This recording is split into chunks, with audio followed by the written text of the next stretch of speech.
Hi, so I'm Daria, and I'm going to be doing my speech on COVID-19, and more importantly, why you should be staying at home as much as possible during this time. So I thought I'd start off with a joke. What do you hear in a room full of sick people? A cacophony. Speaking of coughing, that's just one of the symptoms that people with COVID-19 may experience, along with fever, lung pain, shortness of breath, or you could have it and not even have any symptoms and still test positive. That's what's so mysterious about this virus and why it's even more important for everyone to stay at home. So I'm going to be talking about the effects of the virus, the causes of some of those effects, and the solutions that you can do and implement in your day-to-day life to help limit the spread. Now, I know that there's a statewide order to stay at home in California, simply because we don't know how many people that are infected. We don't have adequate testing, and carriers are everywhere. There was a article published by The Hill saying that 25 to 50% of people with COVID-19 don't even know that they have it because they aren't symptomatic. On top of that, a lot of people are lacking the proper financial support, so they feel the need to keep going to work, whether or not they have the ability to work from home. And it's really important for the people in our community to have the proper financial support, though many of the systems in place in our government have not allowed that to be a reality. Now, our healthcare systems are also being entirely overwhelmed due to the fact that we don't have enough ventilators, we don't have enough personal protective equipment, nor do we have enough people physically able to work all these ER shifts. That was in a article posted by the New York Times. Now, the causes of some of these effects are due to the poor preparedness of the president. He did not order enough supplies to give to the healthcare officials. He is unaware of the amount of ventilators we need to support the people in this country.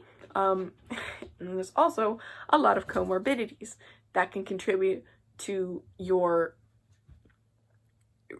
severity of the virus. One of those is hypertension, and in a study published by the NCBI, they showed that hypertension due to stress is one of the highest factor to increase death in people who contract this virus, along with immunocompromised individuals.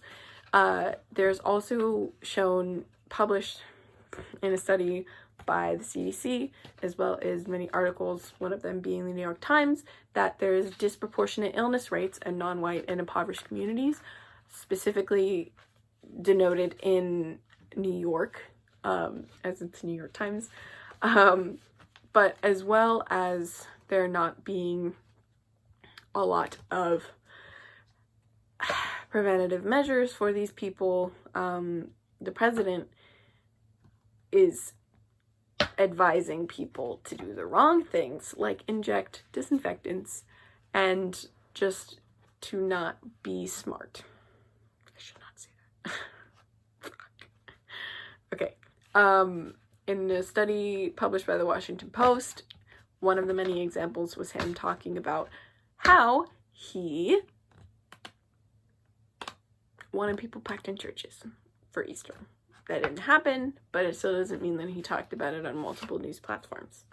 Now, there isn't one surefire way to solve these problems, unfortunately, due to the fact that many of our governmental systems are in stasis right now because of the pandemic and the fact that they're not supposed to meet in person.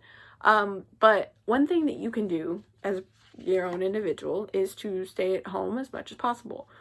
You can eat well, take a walk around the neighborhood, exercise as much as possible, get some fresh air, even if it's just opening a window, get some sunlight, produce some more serotonin in your body. Taking care of your mental health is really important to keeping a healthy body as well. In addition to social distancing as much as possible, staying within your germ microbiome there was a graphic I saw on BuzzFeed, though I've seen it circulating around the internet. It was of Kentucky versus Tennessee, and when their governors closed their borders and other non-essential services, showing when Kentucky did it, their curve was flattened, versus when Tennessee did it, their curve was a lot higher.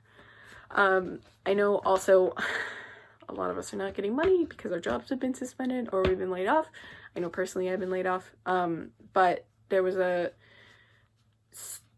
article in Forbes showing the people who would receive stimulus checks from the government, and that was really interesting to me. It's mainly because a lot of college students who are still claim dependent by their parents would not receive funding.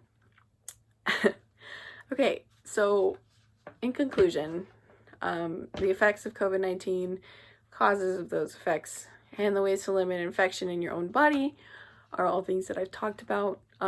Staying indoors now increases the likelihood of us going back to normal as soon as possible, even though normal may not be what we thought it would. There's also the increasing prevalence of washing your hands, making sure they're moisturized too, because that promotes a healthy microbiome on your hands. Sanitizing all frequently used surfaces as much as possible, limiting social interaction beyond your own family and immediate house members, in addition to staying as positive as possible, because that's really difficult in these times. I know personally it's been hard, but just staying as healthy and as hygienic as possible in both your body and your mind.